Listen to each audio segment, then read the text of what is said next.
It's my feel-good breakfast show.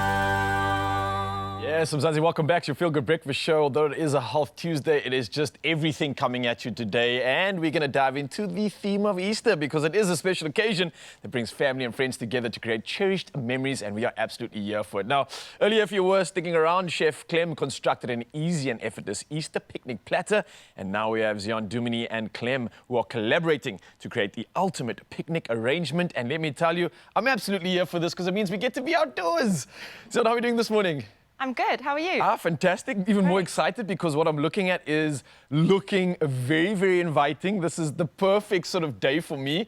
I dream of moments like this. So what I want to know is, how did you put this all together? Talk to me about the inspiration behind the idea here and why this is possibly, well, in my mind, and I think a lot of South Africans, the better choice as opposed to going out to a restaurant or finding someone to make you food. Why don't you do it like this? Yeah, I think this is just fantastic. You know, a picnic is whimsical. It has a bit of magic to it. It can be easy. And as you said, Clem, everyone can get involved. So what we put together over here is a picnic inspired by Easter.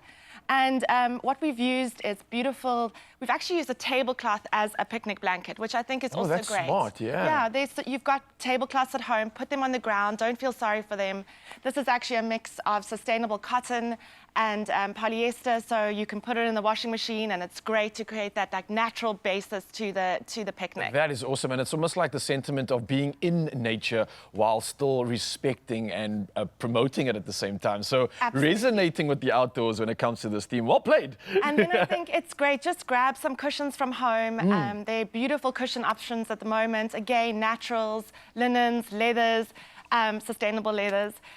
Put them on the ground, let everyone bring a cushion if you want to from home. We've kind of plated things on, again, using natural placemats. Even though it's a picnic, it's great to create that sense of space for people. Yeah. So this is your spot, this is your spot. So we've used placemats and then beautiful, beautiful, heavy stoneware. Clem, I'm sure that you would agree that if you have a plate or a bowl that's heavy, it adds authenticity, it adds place again. And you know, everything is beautifully in the tonal sort of autumn-winter trends, which is that clay tone, that naturals.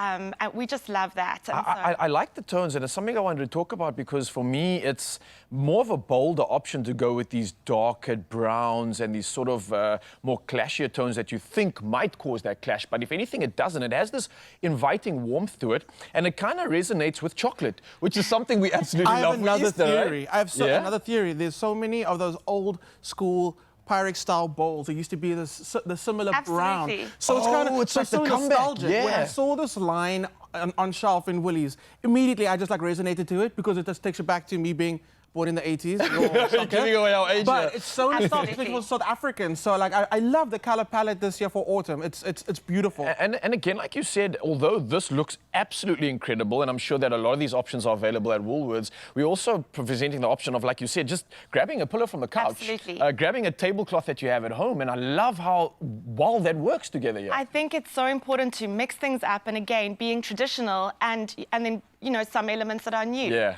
You know, these beautiful glasses as well, they add a sense of glamour. They're the Madeira glasses, the ribbed sort of texture to things, which it's all about texture. It's all about feeling, you know, earthy, natural, traditional, all those things that make you feel comfortable. So. And it's also the textures for me. You mentioned tone, but for me, texture is quite important. So when you're starting to incorporating some of these sort of recycled fabrics and the cottons mixed with something like the cement part, you've got the wooden grain there, you're making me feel like I'm in the outdoors, but you're giving me a sense of like belonging at the same time, like I'm meant to be here. Yeah. And I love that play on, again, the natural environment, that ode to nature and those textures that we do get. And then again, I'm seeing things like essential that you'd have at home, like a centerpiece that you have at home, or one of your favorite centerpieces that you can now bring outdoors and share with everybody, and it still works. 100%. You know, bring some vases if you have big bowls that you can actually fill with fruit in the middle of just to create a centerpiece, some cut flowers, some leaves from your garden, anything. Just add it to give a little bit of height. Of course, you don't want too much height at a picnic, but you do want a space of center, so you're just creating that moment. And be playful with it. it. Add Easter eggs, you know, like it's about being playful, whimsical, and feeling a sense of space in a natural surrounding. And you definitely haven't just created a space here. You created a sanctuary and a memory, and I think something that's going to last more than just this moment. It'll be a memory forever.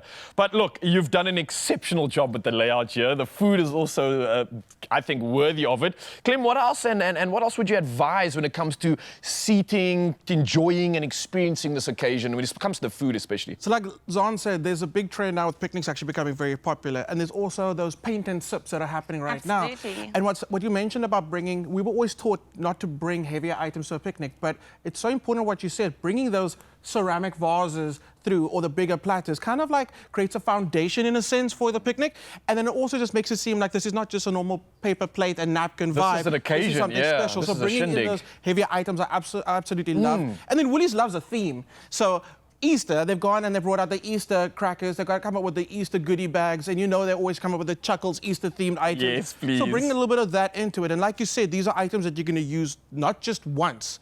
You're going to use them. It can become your picnic look. Absolutely. And how you kind of change it is like bringing in those elements of the theme, as we've done today with the Easter eggs, the crackers, and the goodie bags.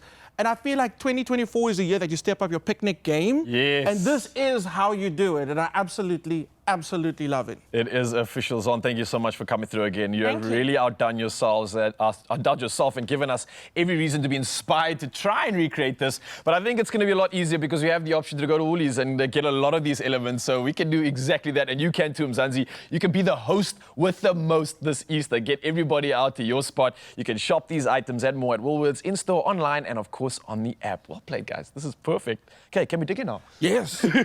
Let's picnic. It looks good.